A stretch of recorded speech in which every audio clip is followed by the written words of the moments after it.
Descubrí a mi novia con su ex en nuestro propio apartamento y ella intentó voltearme la historia llamando al 911, pero el destino no perdona, se lo llevaron esposado y ahora también ella enfrenta cargos. Soy franco, tengo 28 años y sinceramente, ver cómo la justicia le da un golpe de realidad ha sido lo único que me ha mantenido cuerdo en medio de este caos. Conocí a Valentina, mi ex, hace 2 años y medio en un asado del 4 de julio. Me pareció divertida, estable, con una vida organizada. Era higienista dental y no mostraba señales de problemas graves, lo que en retrospectiva ya debió haberme hecho dudar. 8 meses atrás, decidimos dar el siguiente paso, mudarnos juntos. Yo soy dueño de un departamento de 2 habitaciones en una zona tranquila del centro, cerca de mi trabajo como desarrollador en una empresa de software. Ella alquilaba un lugar con 2 compañeras y se quejaba constantemente de ellas, así que mudarse conmigo parecía lógico. Al principio todo fue bastante estable. Tuvimos el ajuste típico de convivencia, yo me molestaba porque pasaba una eternidad en la ducha, y a ella no le gustaba cómo organizaba la cocina.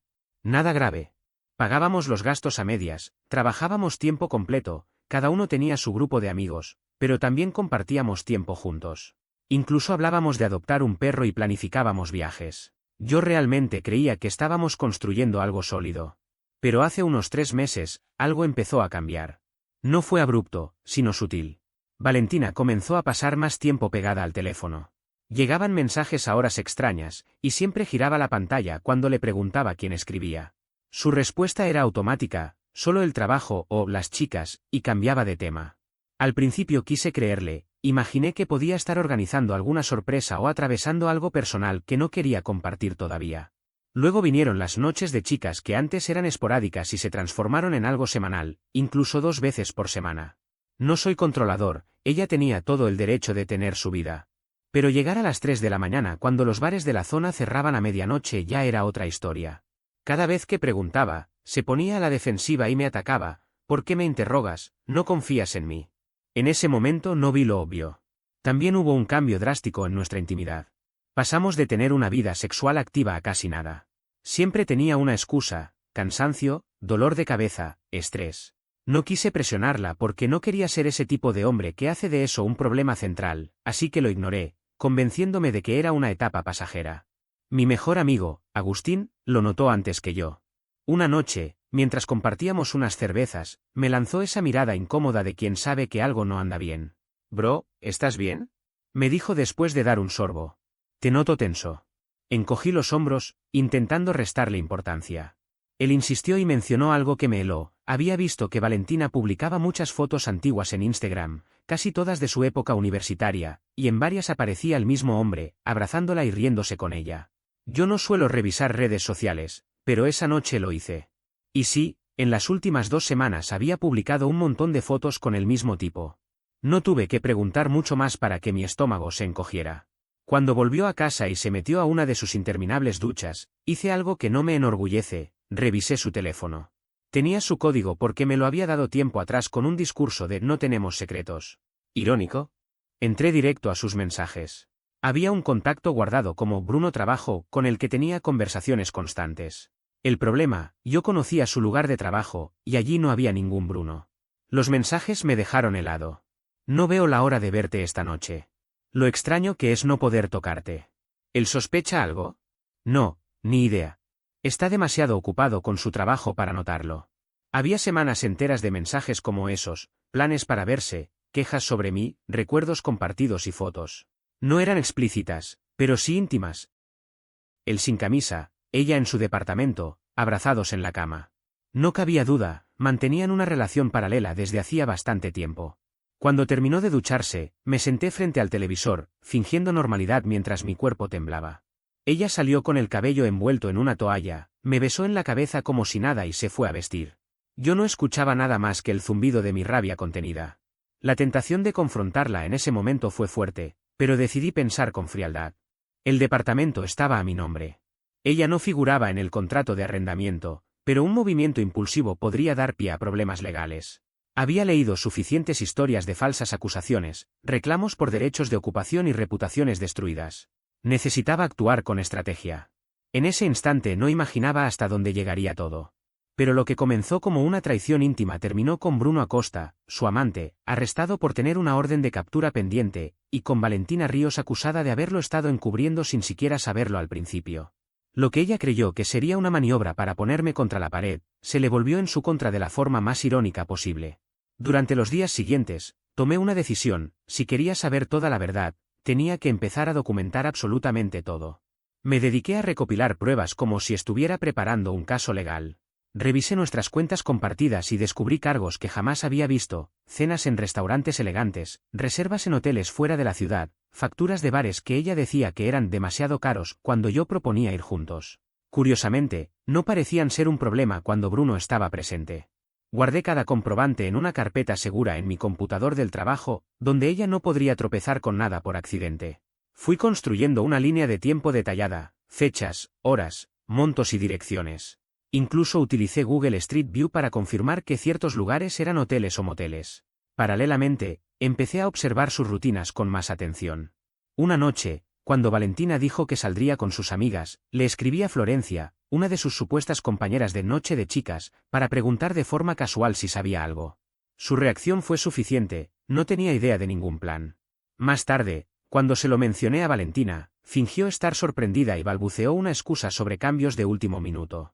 Fue entonces cuando supe con certeza que esto no era solo una amistad inapropiada, me estaba mintiendo de forma deliberada. La única persona a la que le conté fue Agustín.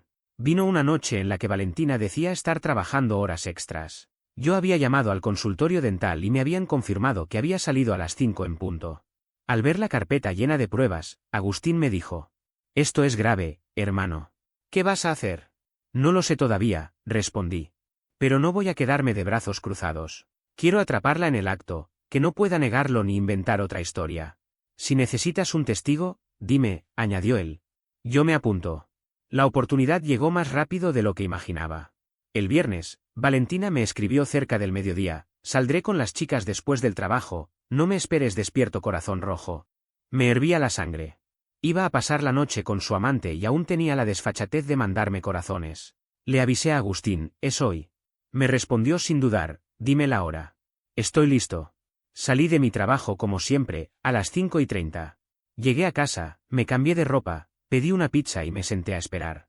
Dejé la televisión encendida con el volumen bajo, intentando aparentar tranquilidad, aunque por dentro estaba en estado de alerta. Cada sonido en el pasillo hacía que el corazón me latiera con fuerza. A las 7:45 escuché risas y pasos acercándose. La risa aguda de Valentina, la que siempre tiene después de unos tragos, y una voz masculina que no reconocí. El corazón me martillaba el pecho. La llave giró y la puerta se abrió. Fingí estar absorto en la televisión mientras ellos entraban. Allí estaba, Valentina con un tipo alto, rostro de niño bonito. Camisa cara intentando parecer informal, reloj de diseñador. Él se tensó al verme, y ella se quedó paralizada. «Franco», murmuró ella, pálida. «¿Estás en casa?» «Vivo aquí», contesté, sin emociones. Miré al sujeto. «¿Y tú eres?» «Soy Bruno». «¿Nosotros solo?» «Ahórratelo», interrumpí, poniéndome de pie. «Valentina, ¿quieres explicarme qué está pasando?» Su sorpresa duró poco. Se transformó en indignación fingida. «Estás exagerando. Bruno es solo un amigo de la universidad.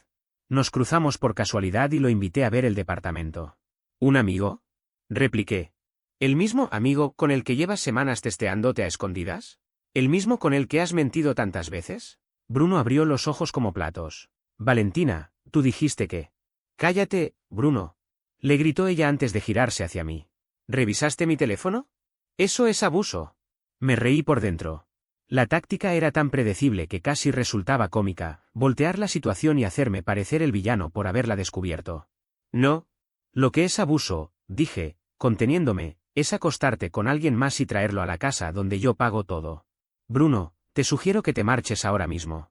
Bruno, incómodo, murmuró un que sí y empezó a retroceder. «Valentina, te llamo luego». «No, no lo harás», respondí. «Porque ella no va a seguir aquí». En ese instante, Valentina perdió por completo el control. Empezó a gritar que yo era un controlador, que no tenía derecho a decirle con quién podía estar, que este era su hogar también. La clásica maniobra de negar, atacar y hacerse la víctima. Lo había leído 1000 veces en foros, pero verla aplicándolo en mi cara fue casi surrealista. «Este es mi condominio, Valentina. Mi nombre está en la escritura. Tú solo estás aquí como invitada. Y los invitados no traen a sus amantes. Ella se acercó tanto que casi me gritaba en la cara. Bruno seguía parado en la puerta, deseando desaparecer. Y entonces ocurrió lo más absurdo de toda la noche. Valentina sacó su teléfono y marcó 911. Sí, necesito ayuda, dijo ella al teléfono, con una voz temblorosa que sonaba asustada. Pero era pura actuación. Mi novio me está amenazando. Está siendo violento y tengo miedo por mi seguridad. Me quedé helado al escucharla. ¿Hablaba en serio? Levantó una mano en mi dirección, como si yo fuera una amenaza real, mientras seguía hablando con el operador. Por favor, vengan rápido. No sé qué va a hacer. Es muy agresivo y tengo miedo. Valentina, ¿qué demonios estás haciendo? Dijo finalmente Bruno, sin poder ocultar su desconcierto. Aléjense los dos de mí. Respondió ella retrocediendo hasta la esquina junto a la puerta, fingiendo pánico. Lloraba, temblaba, todo un espectáculo digno de premio. Si hubiese invertido esa misma energía en nuestra relación, probablemente no estaríamos en ese desastre. Saqué mi teléfono y comencé a grabar de inmediato. Para que quede constancia, dije claramente frente a la cámara, no la he tocado, no la he amenazado y estoy a más de 1,5 metros de distancia. Ella está inventando acusaciones falsas a la policía. «¡Apaga eso!», gritó histérica. «No», contesté firme. A lo lejos ya se escuchaban las sirenas. La comisaría estaba a pocas cuadras, así que llegarían en cuestión de minutos. Bruno empezó a ponerse nervioso. «Valentina, yo me voy», dijo él en voz baja. «Te quedas aquí», le ordenó ella. «Serás mi testigo de que él me amenazó». «Yo acabo de llegar y no vi nada», respondió Bruno, retrocediendo. «No pienso meterme en esto». Intentó salir, pero ella lo sujetó del brazo. «Bruno, por favor». Antes de que pudiera decir algo más, sonaron fuertes golpes en la puerta. «Policía. Abran». Abrí sin dudarlo. 2 agentes estaban allí, alerta, con las manos cerca del cinturón. Uno era mayor, canoso, con esa mirada de quien ya ha visto de todo. El otro parecía rondar los 20 y tantos, con complexión de gimnasio. «Gracias por venir, oficiales», dije con calma. «Me llamo Franco Di Matteo. Este es mi departamento. Ella es mi pareja, Valentina Ríos, quien los llamó, y él es Bruno Acosta, que está aquí sin mi consentimiento». «Está mintiendo», gritó ella de inmediato. Él entró gritando y nos amenazó. «Tengo miedo». El oficial mayor, la placa en su pecho decía Peralta, me indicó con un gesto: «Señor, salga un momento, por favor». «Por supuesto», respondí sin resistencia, aún grabando. El oficial Peralta me llevó al pasillo mientras su compañero se quedaba adentro. «Cuénteme lo que pasó», pidió con tono profesional. Le mostré el vídeo recién grabado. Llegué a casa y encontré a mi novia con otro hombre. Le pedí que se fuera, ella reaccionó agresivamente y luego llamó al 911 inventando todo. Como verá, no me acerqué ni la toqué en ningún momento. El oficial observó atentamente el vídeo y asintió despacio. «¿Y él?», preguntó. «Primera vez que lo veo. Ella lleva semanas mintiendo sobre esta relación». Le mostré capturas de pantalla, extractos de tarjeta y toda la cronología que había documentado. «He estado reuniendo pruebas porque sospechaba de la infidelidad. Este lugar es mío. Ella no figura en el contrato de arrendamiento. De hecho, pensaba pedirle que se fuera antes de todo esto». Su rostro se mantuvo neutral, pero era evidente que procesaba cada detalle. «Se le ve bastante tranquilo para alguien a quien acaban de acusar», comentó finalmente. «Porque no hice nada malo», respondí sin titubear. «Ella me engañó y ahora quiere invertir la historia. He visto suficientes casos parecidos como para saber cómo termina si no hay pruebas. Así que documenté todo y me mantuve sereno». Asintió y volvió a entrar. Desde el pasillo, escuché cómo las voces aumentaban de tono. Minutos después, el oficial más joven salió con Bruno. «Señor, ¿puedo ver su identificación?», le pidió. Bruno entregó su licencia. El agente se alejó un poco y habló por radio. Su expresión cambió de inmediato. Miró la credencial, luego a Bruno. «Señor, ponga las manos detrás de la espalda». «¿Qué? ¿Por qué?», respondió él con la voz quebrada. «Tiene una orden de arresto vigente», anunció el oficial. Bruno intentó huir, pero apenas alcanzó a dar 3 pasos antes de que el agente lo derribara contra la pared. Peralta salió de inmediato y entre ambos lo esposaron en segundos. Era como ver una escena de televisión, solo que en mi propio pasillo. «Tiene derecho a permanecer en silencio», comenzó a leerle el oficial Peralta mientras su compañero lo inmovilizaba. Valentina salió corriendo tras ellos. «Suéltenlo. No pueden arrestarlo». «Señora, este hombre tiene una orden vigente». Retroceda, ordenó Peralta. ¿Por qué orden? ¿De qué están hablando? Gritaba ella, completamente fuera de sí, con el maquillaje corrido. El agente joven revisó su dispositivo. Incumplimiento de pagos de manutención infantil. Varias causas. Debe más de $80.000. La cara de Valentina se transformó, primero horror, luego desconcierto, y finalmente esa mirada de quien comprende que también ha sido engañada. Eso no es cierto. Díganles que no es cierto.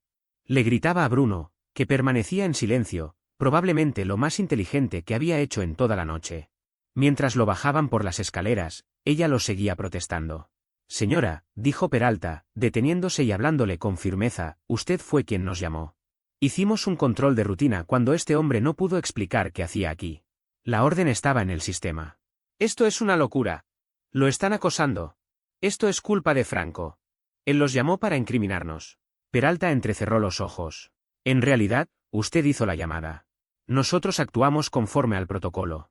El ambiente se tensó aún más. Señora, añadió, ¿cuánto hace que conoce a este hombre? Nos conocimos en la universidad, y se detuvo antes de seguir hablando, consciente de que estaba a punto de admitir el engaño. ¿Ha estado en contacto con él recientemente? ¿Le ha dado alojamiento o ayuda económica? Preguntó el oficial. Valentina palideció por completo. No tengo por qué responder a eso. En realidad, si debe hacerlo, replicó él con frialdad.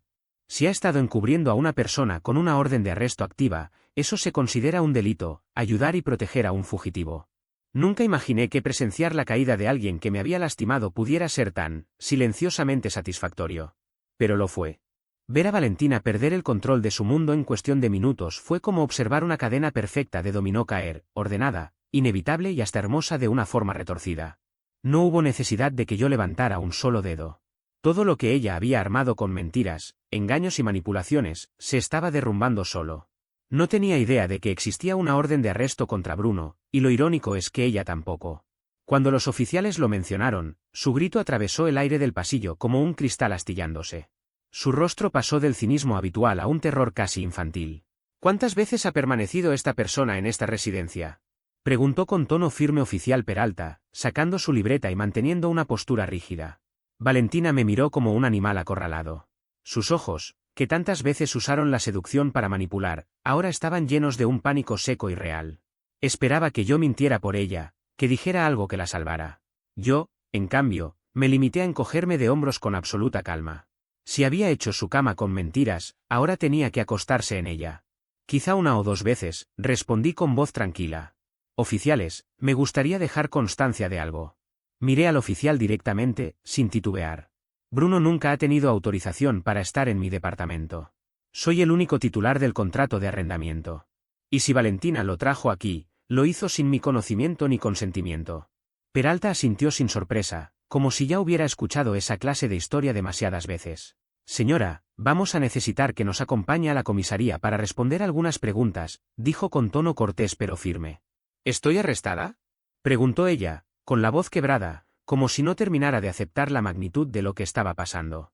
Por ahora no, respondió él.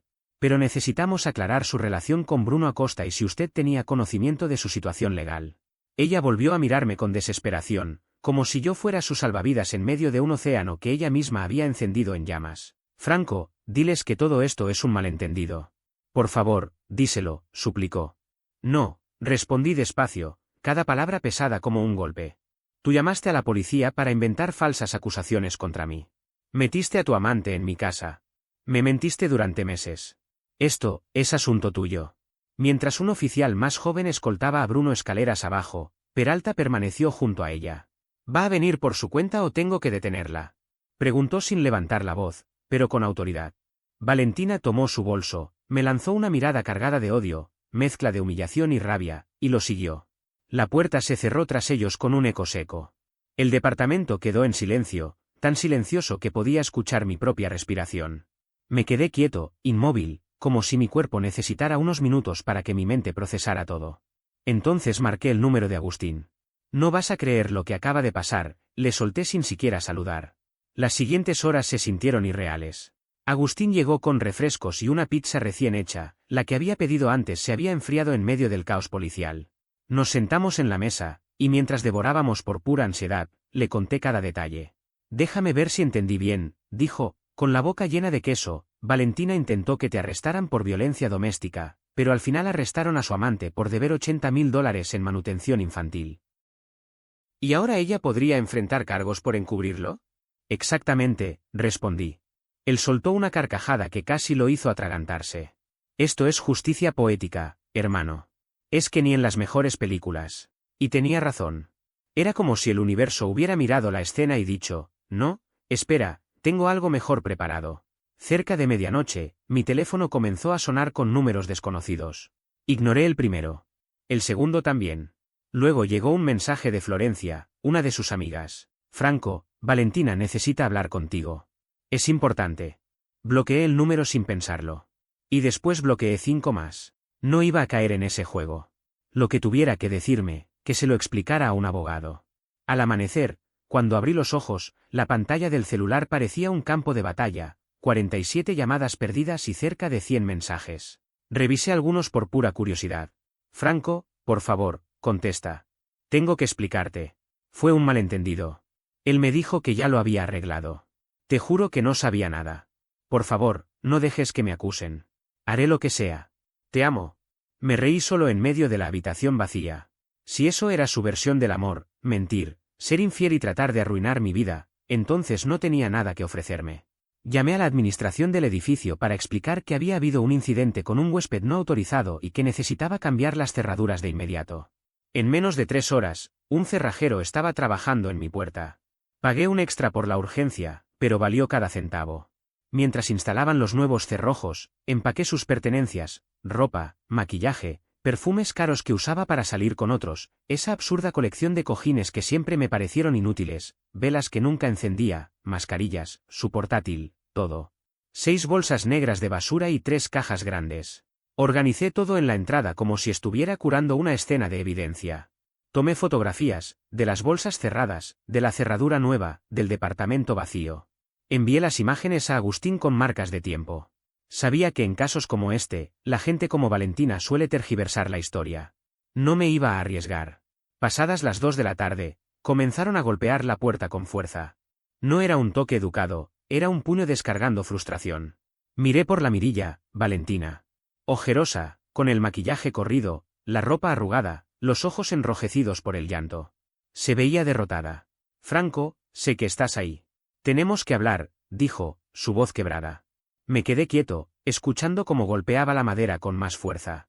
Por favor, lo siento. Cometí un error, siguió. Algunos vecinos se asomaron. Señora Di Matteo, del 3B, frunció el ceño y cerró su puerta. Señor Gallardo, de enfrente, negó con la cabeza y se metió en su departamento. Todo el edificio era espectador de su caída. Me van a acusar, Franco, gimió ella. Dicen que estaba encubriendo a un fugitivo. Necesito tu ayuda. Nada. No dije ni una palabra. Ni siquiera respiré fuerte. Después de varios minutos, apareció señor Funes, el guardia de seguridad, con su linterna colgada al cinturón. Señora, necesito que deje de causar disturbios, le dijo con calma. Yo vivo aquí, respondió ella en tono desafiante. No, abrí la puerta con firmeza. Ella era solo mi invitada. No está en el contrato. No tiene ningún derecho a estar aquí. Sus cosas están ahí. Señalé las bolsas perfectamente apiladas junto a la puerta. Valentina intentó cruzar el umbral, pero Funes se interpuso. Si su nombre no está en el contrato, no tiene derechos de inquilina, explicó él con un tono profesional. Debe llevarse sus pertenencias y retirarse o tendré que llamar a la policía. Llámala. No me importa. Franco, por favor, solo 5 minutos, rogó. Miré al guardia. Llámelos. Quiero que quede todo documentado oficialmente. En menos de 10 minutos, llegaron 2 oficiales. No era Peralta, pero claramente estaban al tanto de lo ocurrido la noche anterior. Señora, ¿estas son sus pertenencias?, preguntó uno de ellos. Sí, dijo ella entre sollozos. Entonces debe llevárselas y salir. Ya se le pidió que abandonara la propiedad. En este momento, está incurriendo en allanamiento. Valentina se desplomó emocionalmente. Su llanto era de ese que arruga la cara y deja sin aire. No tengo a dónde ir. Franco, por favor. Podemos arreglarlo. Lo siento. Fue un error. No, respondí despacio, sin subir la voz, pero con un tono final, sin retorno. No hay nada que arreglar. Me mentiste, me engañaste, intentaste incriminarme y trajiste a un fugitivo a mi casa. No hay vuelta atrás. Y así, sin gritos, sin discusiones épicas, sin lágrimas compartidas, terminó todo. La historia que ella había intentado controlar se derrumbó justo donde empezó, frente a mi puerta. Se acabó, Valentina. Toma tus cosas y vete, dije con una firmeza que ni yo sabía que tenía. Pero, yo te amo, balbuceó, con esa voz temblorosa que antes me habría hecho dudar. No. Lo que tú amabas era vivir gratis en mi departamento mientras usabas nuestro dinero para mantener a tu novio. No confundas las cosas. Los oficiales la ayudaron a bajar sus pertenencias hasta su auto. Cada vez que daba un paso hacia el pasillo, se detenía a mirarme como si esperara que corriera tras ella, suplicándole que se quedara. Pero no lo hice. Me mantuve con los brazos cruzados, firme, observando cómo desaparecía de mi vida, tramo por tramo, caja por caja. Cada pausa suya era un intento desesperado por quebrarme, pero mi decisión ya estaba tomada. No quedaba nada que salvar. Cuando finalmente se fue, uno de los oficiales regresó. Solo para que lo sepas, probablemente enfrente cargos por la denuncia falsa, comentó con tono serio. La fiscalía se toma muy en serio ese tipo de cosas. Lo de encubrir a Bruno Acosta depende de cuántos contactos haya tenido con él mientras era buscado, pero según lo que sabemos, parece que ella conocía perfectamente la situación. ¿Y cómo llegaron a esa conclusión? Pregunté. Registros telefónicos. Le ha estado enviando dinero por Venmo y Cash App. Cantidades que coinciden casi exactas con los pagos de manutención que él debía, explicó. La fiscalía cree que ella lo ayudaba a evadir sus obligaciones. Caso bastante claro. No sabía nada de eso. Era como si, con cada nueva revelación, la traición se hiciera más profunda. ¿Todo eso saldrá en el juicio? Pregunté. Sí. Si es necesario que testifiques sobre las veces que él estuvo aquí o cualquier otro detalle, podrías recibir una citación. Pero no te preocupes, nosotros nos encargaremos de eso. Hizo una pausa antes de agregar en voz baja, entre tú y yo, saliste ganando al librarte de ella. Sí, estoy empezando a notarlo, respondí con una mezcla amarga de alivio y rabia. Los días siguientes fueron extrañamente silenciosos. Cambié de número, no solo para evitar a Valentina, sino también porque comenzaron a llamarme desde la oficina del abogado de la madre del hijo de Bruno, buscando información sobre su relación con ella y los movimientos de dinero. Les di el número del informe policial y dejé claro que no quería involucrarme más. Ya no era mi problema. No más caos que no me correspondía. Agustín empezó a venir a casa casi todas las noches. Jugábamos videojuegos, veíamos películas, pedíamos comida, cosas simples que me ayudaban a respirar de nuevo. Él no insistía en hablar del tema a menos que yo lo hiciera, y eso lo valoré más de lo que imaginaba. Tener a alguien que no me juzgara ni tratara de convencerme de darle otra oportunidad fue una bendición. Una noche, mientras esperábamos que cargara una partida, me miró con seriedad. ¿Estás bien, de verdad? Preguntó. La verdad, sí. Estoy enojado por las mentiras, pero no destrozado. Si acaso, me siento aliviado. Imagínate si hubiera llegado a proponerle matrimonio. Terminar con ella habría sido más costoso y legalmente un infierno. Exactamente, dijo asintiendo. Te salvaste de una muy grande. Sí. Una bala bien esquivada, respondí, dejando salir una risa seca. Un par de semanas después, recibí una llamada del oficial Peralta. Señor Di Matteo, quería actualizarlo sobre el caso. Valentina Ríos ha sido formalmente acusada de presentar un informe policial falso y de colaborar con un fugitivo. Bruno Acosta está detenido por la orden relacionada con la manutención de su hijo, y además le sumaron cargos por fraude de identidad. ¿Fraude de identidad? Pregunté sorprendido. Sí. Ha estado usando la identidad de su hermano para trabajar. Número de seguro social incluido. Su hermano no tenía idea. Un completo desastre. En cuanto a la señorita Ríos, la fianza quedó fijada en $15.000. Como su familia no tiene cómo cubrirla, ha estado llamando a la comisaría pidiendo que nosotros le pidamos a usted que la saque. No pude evitar soltar una carcajada. ¿En serio está pidiendo eso? Después de haber intentado que me arrestaran, dije incrédulo. Sí. Incluso su abogado ha estado insistiendo. Yo les dije que lo contactaría, pero sin garantías. Dígales que no. Que se quede ahí y piense en sus decisiones. Eso imaginé. Solo quería advertirle por si intenta contactarlo a través de amigos, dijo el oficial antes de colgar. Y tenía razón.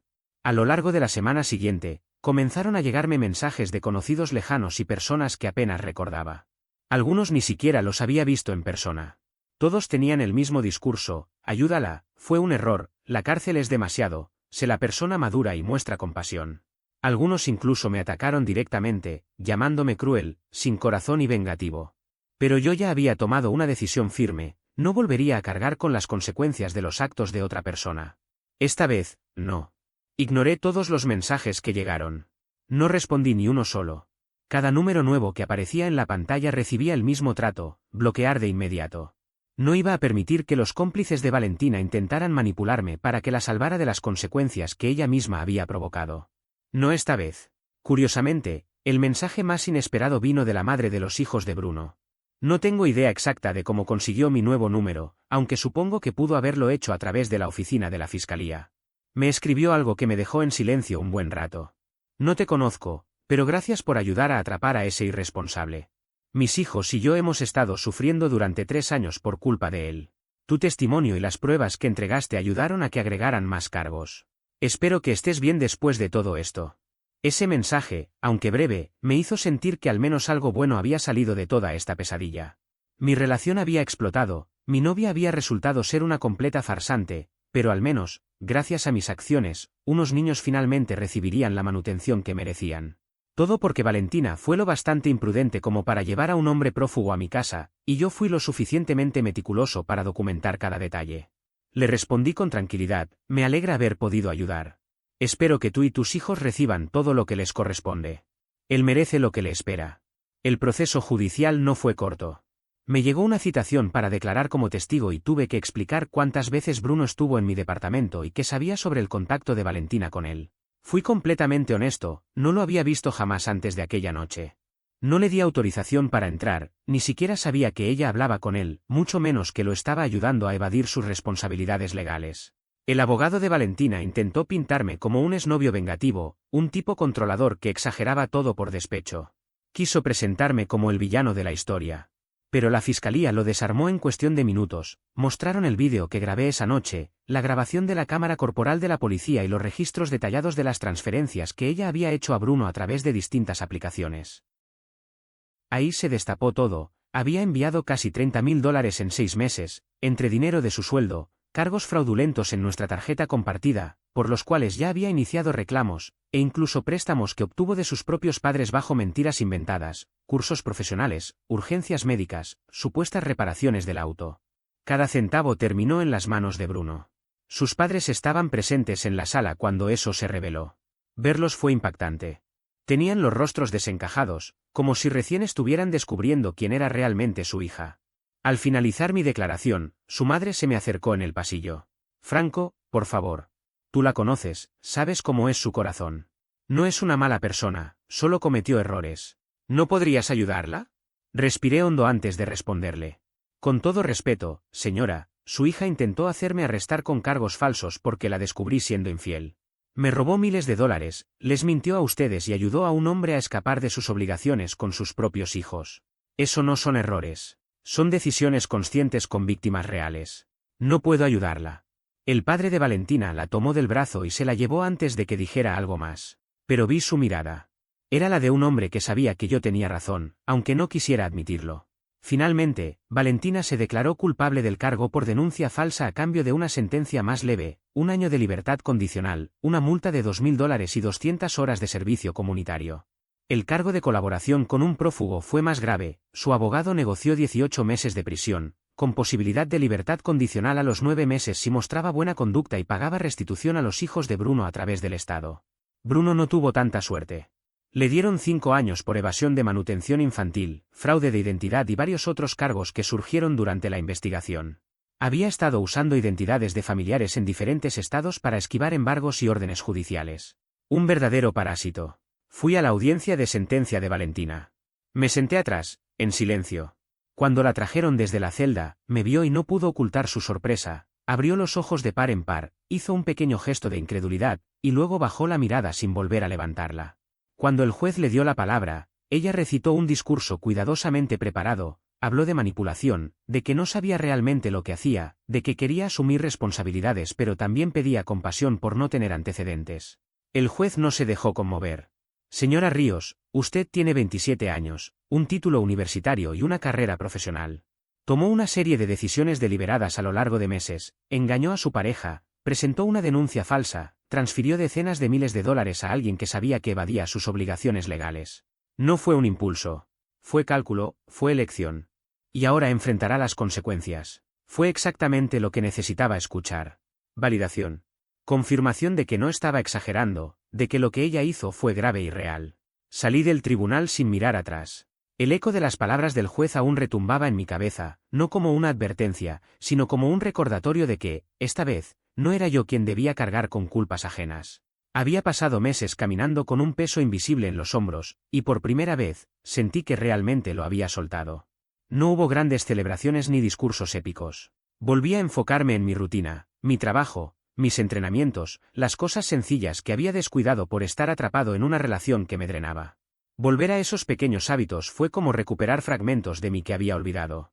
Con el tiempo, Agustín y yo armamos un grupo para reunirnos los jueves por la noche a jugar póker.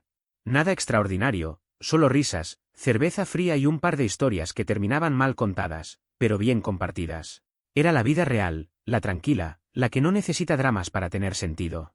Meses después, una tarde cualquiera, terminé conversando con Camila en una cafetería. No hubo fuegos artificiales ni promesas absurdas, solo dos personas hablando sin máscaras. Salimos algunas veces y, aunque no sé hacia dónde va todo esto, por primera vez no tengo prisa. Aprendí a leer las señales, a confiar en mis instintos y, sobre todo, a no aceptar menos de lo que merezco. No sé qué me espera, pero sí sé algo con absoluta claridad: no volveré a ser el hombre que carga culpas que no le corresponden.